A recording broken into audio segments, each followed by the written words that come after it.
الرحیم نحمدہ ونصلی علی رسولہ الکریم اما بعد فاعوذ باللہ من الشیطان الرجیم بسم اللہ الرحمن الرحیم قال وعن معاویہ قال قال رسول اللہ صلی اللہ تعالی علیہ وسلم من یرید اللہ بہ خیرا یفقہہ فی الدین وانما انا قاسم واللہ یؤتی متفق علیہ۔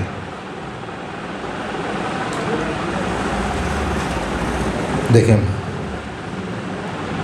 ان اللہ وملائکتہ یصلون علی النبی یا ایھا الذین آمنوا صلوا علیہ وسلموا تسلیما اللہم صل علی سیدنا و مولانا محمد معدن الجود والکرم وآلہ وصحبہ وبارک وسلم۔ سبحانک لا علم لنا الا ما علمتنا انک انت العلیم الحکیم۔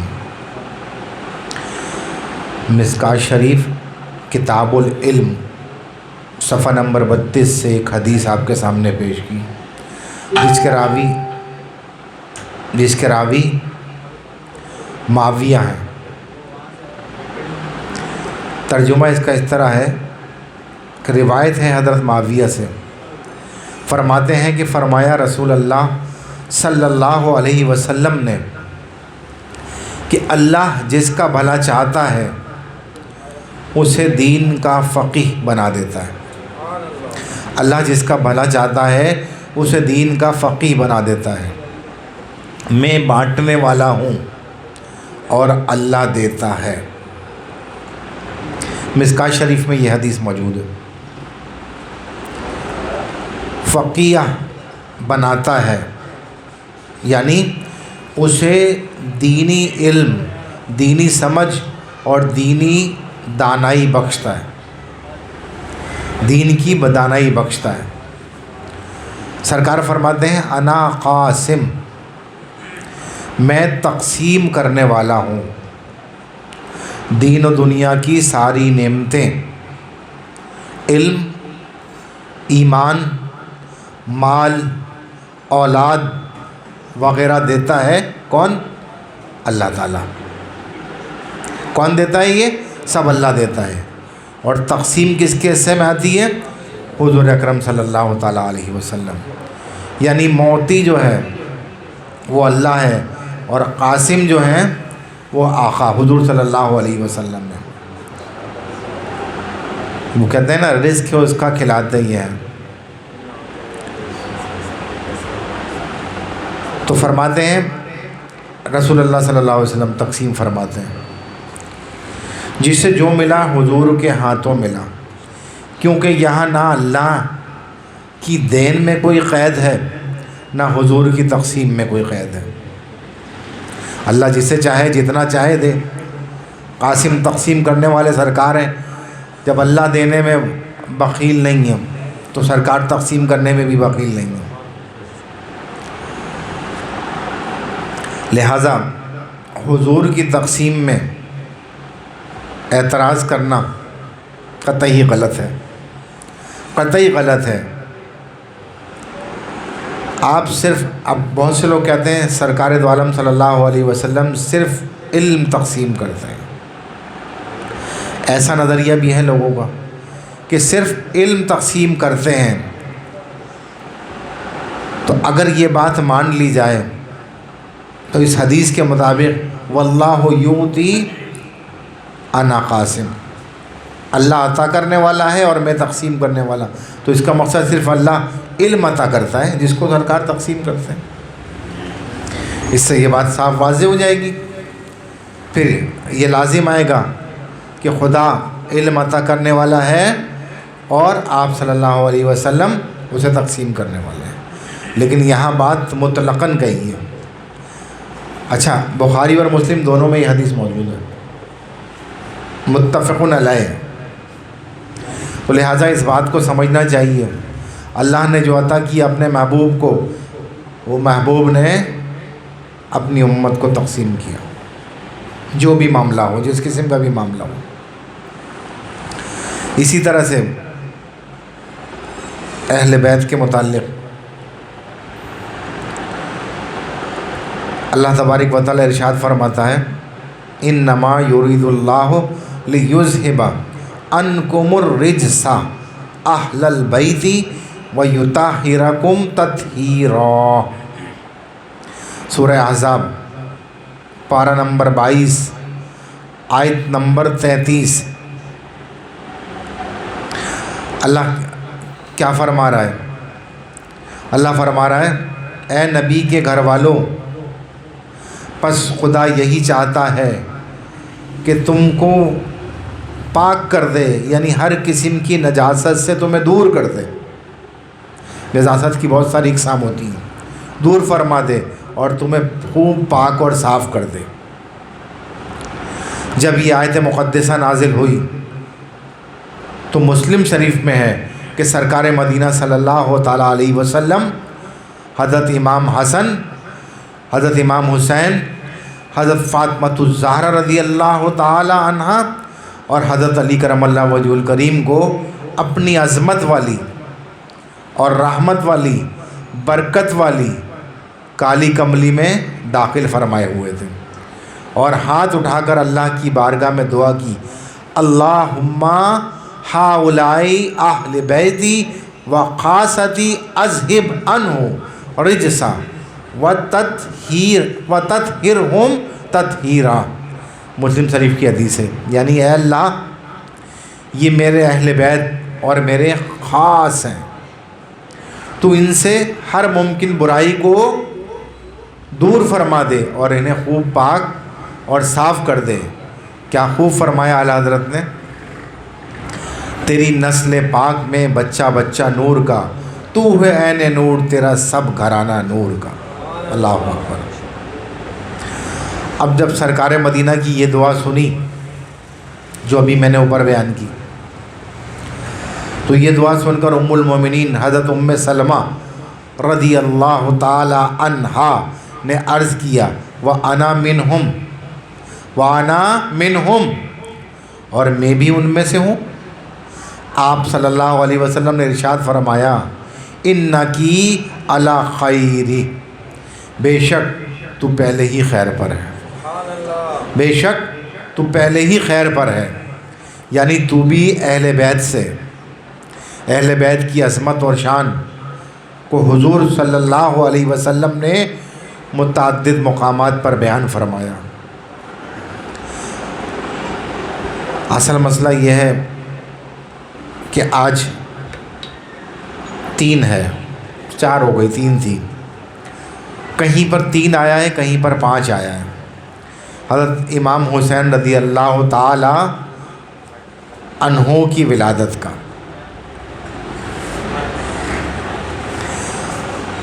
اہل سنت کا ہے بیڑا پار، اصحاب رسول نجم ہیں اور ناؤ ہے عزت رسول۔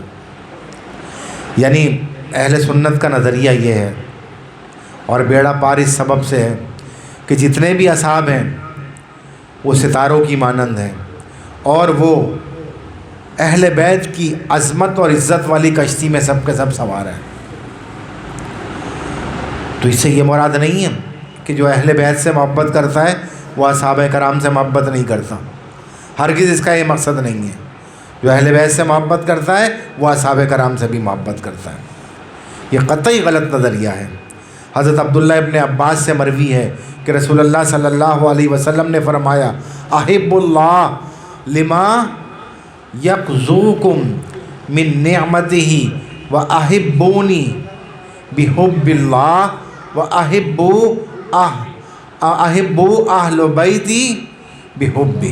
ترمذی شریف کی حدیث ہے کہ محبت رکھو اللہ سے اس لیے کہ وہ نعمتیں تمہیں عطا کرتا ہے، اس لیے محبت رکھو، اور میرے ساتھ محبت کرو اس لیے میں اللہ کا حبیب ہوں، اور محبت کرو میرے اہل بیت کے ساتھ اس لیے کہ وہ مجھے پیارے ہیں، اس لیے کہ وہ مجھے پیارے ہیں۔ حضور صلی اللہ علیہ وسلم فرماتے ہیں میں تم میں بے مثل چیز چھوڑ کر جا رہا ہوں، ایک اللہ تعالیٰ کی کتاب جو نور ہدایت سے بھرپور ہے، اس کو مضبوطی سے پکڑے رہنا۔ دوسری گراں کتر اور بزرگ چیز میرے اہل بیت، میں تم کو خدا یاد دلاتا ہوں اپنے اہل بیت کے معاملے میں، اور یوں ہی 3 بار اس کی تکرار فرمائی آپ نے۔ مسلم شریف جلد نمبر 2 صفحہ نمبر 279۔ تو بات دراصل یہ ہے کہ اہل بیت کی شان بہت بڑی ہے اور ان سے محبت ہر ایک کو ہونی چاہیے۔ اسی طرح صحابہ کرام سے بھی محبت ہونی چاہیے۔ قرآن کریم کی آیت اور چند احادیث اہل بیت کی شان اور عظمت میں آپ کے سامنے پیش کی۔ اہل بیت کی محبت ہمارا ایمان ہے۔ اہل سنت کو یہ شرف حاصل ہے کہ ہم اہل بیت سے سچی محبت رکھتے ہیں، جو قرآن اور حدیث سے ثابت ہے۔ تاہم ہم اس کے مطابق محبت کرتے ہیں جتنی محبت کا حق ہے، نہ حد سے گراتے ہیں نہ حد سے بڑھاتے ہیں، یعنی غلو سے کام نہیں لیتے، مبالغہ آرائی سے لیتے ہیں لوگ کام، مبالغہ جو حقیقت ہے وہ بیان کرتے ہیں۔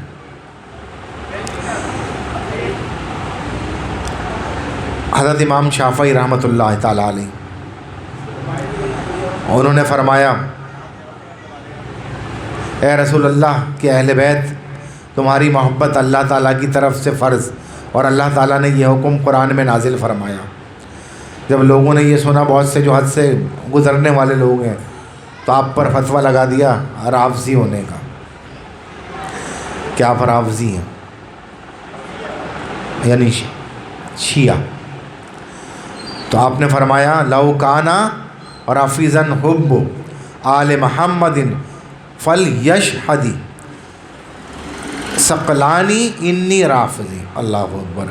اگر آل رسول کی محبت ہی کا نام تمہارے نزدیک گمراہی ہے، روافظ گمراہ کو کہتے ہیں، رافضی ہونا ہے، تو یہ تو بالکل غلط بات ہے، قطعی غلط بات ہے۔ اہل بیت عظام میں سے سید الشہداء، نواسۂ رسول، جگر گوشہ بدول حضرت امام حسین کا ذکر کروں گا آج۔ پہلے تمہید اتنی اس لیے باندھی تھوڑی کہ لوگ اہل بیت کو تھوڑا جان جائیں، سمجھ جائیں کہ اہل بیت کا کیا مقام ہے۔ حضرت امام حسین کی ولادت اختلاف ہے، کہیں 5 شعبان ہے، کہیں 3 شعبان ہے، اور 3 شعبان جو ہے امام ابو حنیفہ نعمان بن ثابت رضی اللہ تعالی عنہ کی بھی ہے۔ آپ بھی جلیل القدر تابعی ہیں۔ 4 اصحابہ کرام سے آپ کی ملاقات ہوئی ہے اور ان کی صحبت بھی اختیار کی آپ نے۔ امام حسین رضی اللہ تعالی عنہ 4 ہجری میں مدینہ میں منورہ میں پیدا ہوئے۔ آپ کی والدہ ماجدہ کا نام حضرت فاطمہ رضی اللہ تعالی عنہ ہے، اور والد کا نام کون نہیں جانتا، حضرت علی کرم اللہ وجہہ الکریم ہے۔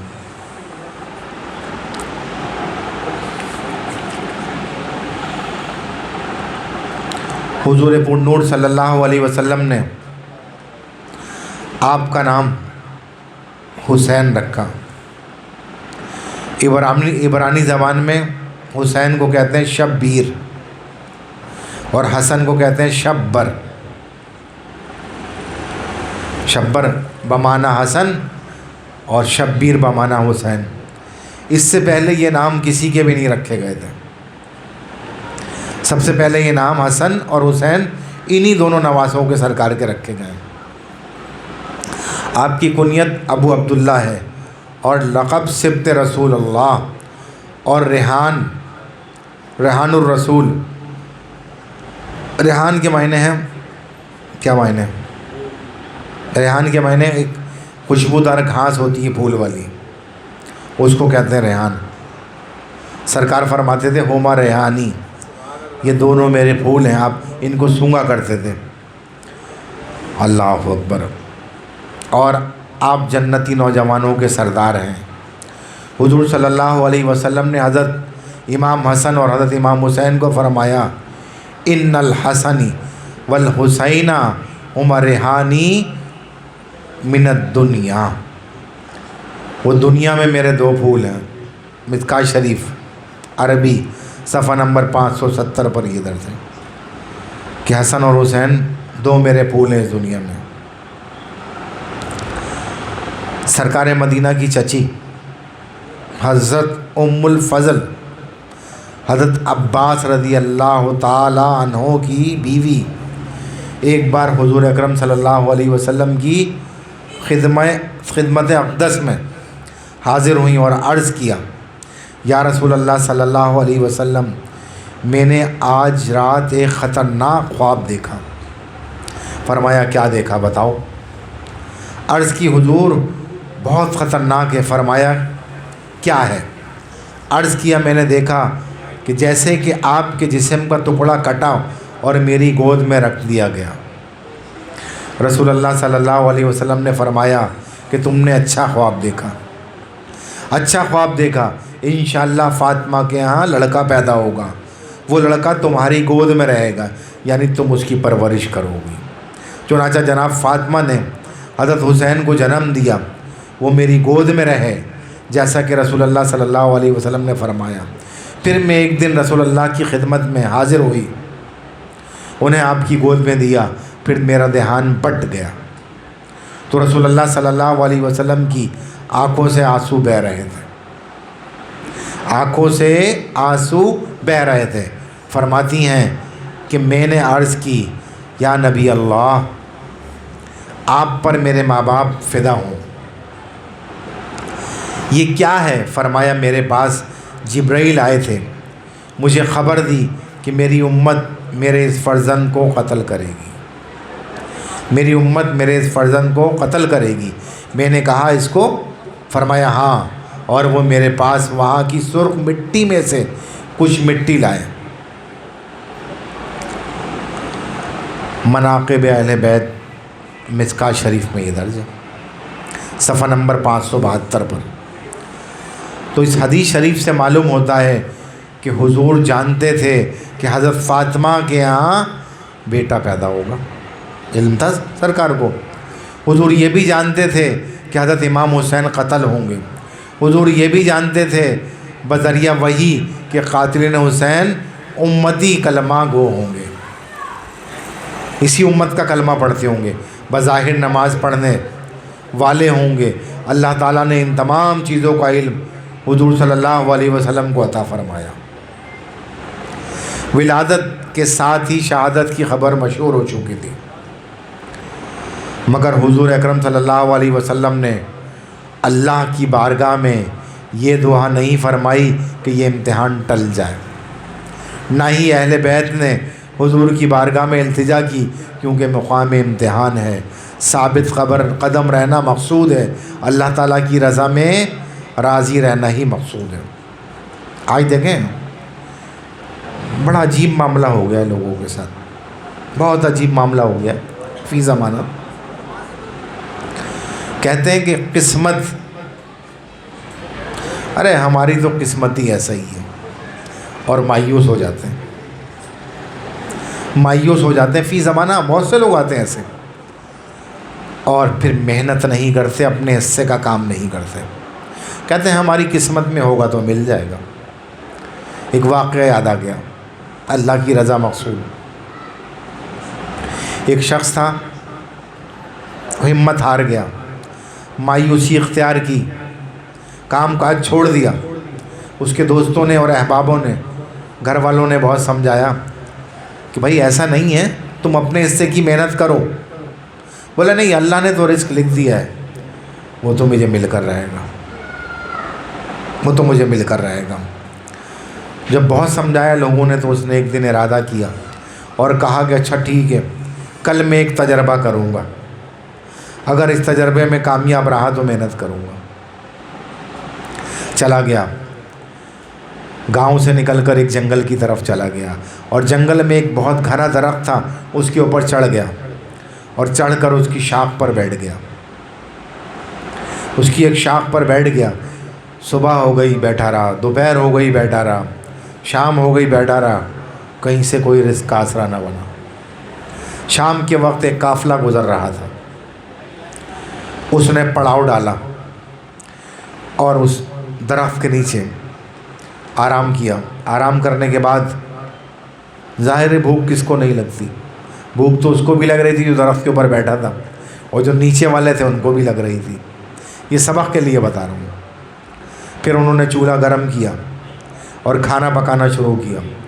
اب کھانے میں جو مرچیں وغیرہ ڈالیں اس کو بھوننے کے لیے یا بگارنے، تو اس میں سے جو دھانس والا دھواں اٹھا تو سیدھا درخت کی طرف گیا اور اس کی ناک میں گھسا۔ اس کو زبردست قسم کی چھینک آئی۔ جب چھینکیں آنا شروع ہوئیں تو نیچے والے الرٹ ہو گئے اور انہوں نے اپنے ہتھیار اس کے اوپر تان لیے۔ جب اپنے ہتھیار اس کے اوپر تان لیے تو اس نے بڑی آؤ بکا کی، کہنا بھائی میں کوئی تمہارا دشمن نہیں ہوں، تمہیں نہیں لوٹوں گا اور میری جان بخشی کر دو۔ جب جان بخشی کر دی انہوں نے، یہ نیچے اتر کر آیا تو انہوں نے کھانے کی آفر کی، بھائی کھانا کھا لے، بھائی کھانا کھا لے۔ خیر ان کے ساتھ کھانا کھایا اور کھانا کھا کے ایک بہت بڑا سبق لیا، اور سبق لے کے وہ لوگ ادھر رخصت ہوئے اور یہ اپنے گھر کو چلا۔ اب اس کے عزیز و قارب اور اصحاب نے پوچھا کہ کیا ہوا، تمہارا تجربہ کیا رہا؟ بولے تجربہ تو بہت اچھا رہا اور کھانا بھی مل گیا، لیکن میں نے جو طریقہ کار اختیار کیا اس میں جان کا خطرہ ہو گیا، یا تو میں بھوک سے ہی مر جاتا اور یا پھر ان کے ہتھیاروں سے مر جاتا۔ اللہ نے جان بخشی کر دی۔ بے شک وہی طریقہ صحیح ہے، وہی طریقہ صحیح ہے جو اللہ اور اس کے رسول نے کہا، جو مجھے طریقہ کار اس دنیا میں سکھایا گیا۔ یہی تو وجہ ہے اللہ رب العزت کتنی محبت کرتا ہے ہم سے کہ ہماری ہدایت اور اصلاح کے لیے صحائف بھی بھیجے، کتابیں بھی بھیجیں، اور پھر سب سے عظیم کتابوں میں قرآن مجید، اور اس قرآن مجید کو سمجھانے والے انبیاء بھی بھیجے، اور پھر اپنے اولیاء بھی بھیجے، علماء بھی بھیجے کہ وہ تمہیں کھول کھول کر سمجھاتے چلے جائیں۔ لیکن افسوس کا مقام ہے کہ ہم اس کو نہ سمجھنے کی کوشش کرتے ہیں نہ اس پر عمل کرنے کی کوشش کرتے ہیں۔ بہت افسوس کا مقام ہے یہ۔ اور کہتے ہیں قسمت میں لکھا ہوگا۔ اگر قسمت پر اتنے ہی اٹل ہو کہ قسمت میں لکھا ہوگا ہو جائے گا، تو پھر 20 سڑک پہ کھڑے ہو جاؤ اور ہٹو نہیں، ٹرک آ رہا ہو تو کہ بھائی قسمت میں ہوگا تو مر جائیں گے، قسمت میں ہوگا تو بچ جائیں گے۔ کیوں سڑک کراس کر جاتے ہو فوراً، یا کیوں بچتے ہو؟ یا اگر گٹر کھلا ہے تو کیوں بچ کے نکلتے ہو؟ ویسے ہی چلتے چلے جاؤ، قسمت میں ہوگا تو مر جائیں گے، نہیں ہوگا تو بچ جائیں گے۔ تو آج برائی کا سبب یہ بھی ہے، پریشانی کا سبب یہ بھی ہے کہ لوگ حقیقت میں کوشش نہیں کرتے، قسمت پر اٹل ہو جاتے ہیں۔ تو یہاں بھی یہ واقعہ یوں سنایا کہ یہ امتحان تھا،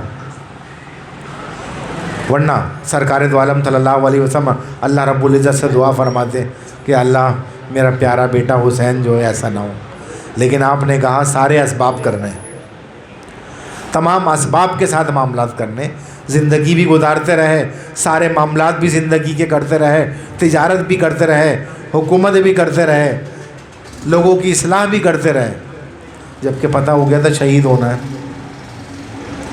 جب سب کو پتہ تھا تو کیا امام حسین کو پتہ نہیں چلا ہوگا؟ آج حسینیت کا دم بھرتے، نعرہ لگاتے، لیکن عمل ذرا سا نہیں کر کے دکھاتے زندگی میں۔ یہی وجہ ہے تباہی اور بربادی اور بگاڑ کی۔ اگر چاہیں تو حضرت امام حسین رضی اللہ تعالیٰ عنہ کی زندگی سے سبق حاصل کریں۔ آخر وقت تک آپ نے حق کا دامن ہاتھ سے نہ چھوڑا۔ بہت سے لوگ یہ کہتے ہیں، نظریہ ہے بیوقوفوں کا کہ یہ اقتدار کی جنگ تھی، یہ اقتدار کی جنگ تھی۔ میں نے کہا ہاں اقتدار کی جنگ تھی۔ کہنے کیوں؟ پھر تو میں نے کہا اقتدار اسی لیے حاصل کیا جاتا ہے کہ حق کو نافذ کیا جائے۔ اس شہید اسی لیے تو حق کی راہ میں تو لڑتے ہوئے آدمی شہید ہوتا ہے، جبھی تو شہید کہلاتا ہے، اپنی جان کی پرواہ نہیں کرتا۔ اگر غالب آتا ہے تو کیا حکومت ان کے ہاتھ میں دے دے گا؟ اللہ کے نظام کو نافذ کرنے کے لیے حکومت تو خود ہی کرے گا نا، اس راہ پر چلائے گا جس راہ پر اللہ اور اس کے رسول نے حکم دیا۔ سمجھ رہے میری بات؟ یہ ایسا تو نہیں ہے کہ آج تک کسی نے کسی علاقے کو فتح کیا ہو اور فتح کرنے کے بعد جن کو ہرایا انہی کے ہاتھ میں دے دی حکومت. ایسا کبھی ہوا ہے؟ بھائی جب شہادت کی موت کی بات ہوتی ہے یا غازی بننے کی بات ہوتی ہے تو اسی لیے ہوتی ہے کہ اللہ کا نظام نافذ کر دیا جائے. یہ تو نہیں ہوتی کہ ان کو صرف ان کو مارنے پیٹنے کے لیے تھوڑی ہوتی ہے کہ مار پیٹ کر دوبارہ کہا بھائی تم جیسے چلا رہے ہو چلا لو. فتح اسی لیے حاصل کی جاتی ہے کہ جب فتح ہو جائے تو وہاں پر حق قائم کر دیا جائے, اللہ اور اس کے رسول کا نظام قائم کر دیا جائے. اس کو سمجھنا چاہیے لوگوں کو. بہرکیف میں نے ایک بات سمجھانی تھی, آپ کو سمجھا دی, امید ہے سمجھ میں آ گئی ہوگی کہ اپنے حصے کی محنت پوری کرو, اپنے حصے کی محنت پوری کرو. عجیب معاملات, عجیب سسٹم ہو گیا ہے ہمارے یہاں کی آج کل کی. یہ موبائل سروسز جو ہیں, سوشل میڈیا, اس پر اس قسم کی بےہودگی ہو رہی ہے کہ لڑکیاں اور لڑکے اس کو دیکھ کر اپنی زندگیوں کو برباد کر رہے ہیں. جتنے زیادہ رائٹس اسلام نے خواتین کو دیے, کسی مذہب میں اتنے حقوق نہیں ہیں, لیکن اس کو سمجھنے کی تو کوشش کرو. ایک بیٹی نے کہا, سنو میرے پاس کیس آتے رہتے ہیں, کل پرسوں بھی ایک کیس آیا تھا. اپنے باپ نے شادی کا ارادہ کیا, کہا کہ بابا میں ان کی غلامی نہیں کروں گی, بابا میں ان کی غلامی نہیں کروں گی. تو باپ نے سمجھایا بیٹا کوئی کسی کی غلامی نہیں کرتا, سب اپنے حصے کا کام کرتے ہیں, سب اپنے حصے کا کام کرتے ہیں, تم بھی اپنے حصے کا کام کرنا تو معاملہ صحیح چلے گا. بہرحال اس کی شادی ہو گئی, شادی ہو گئی, وہ رخصت ہو کے اپنے گھر چلی گئی. اس نے الجھنا شروع کیا وہاں کے لوگوں سے, وہ لوگ بیزار ہونا شروع ہو گئے. ہر بار اس کا باپ سمجھا دیتا تھا اسے, نہیں بیٹا ایسا نہیں ہوتا, ایسا نہیں ہوتا. پھر باپ کا انتقال ہو گیا. باپ کے انتقال کے بعد اس نے کوئی سمجھانے والا نہیں رہا, یا یہ کسی کی بات نہیں سمجھتی تھی. ایک دن سسرال والوں نے فارغ کر دیا, سسرال والوں نے فارغ کر دیا, آ گئی اپنے بھائی کے گھر. چند دن بھائی کے گھر پر رہی. پھر ایک دن بھائی نے کہا کہ دیکھو بھائی بہن, اب تو میری بیوی بچے بھی ہیں, میں تمہارا اتنا بوجھ تو نہیں اٹھا سکتا,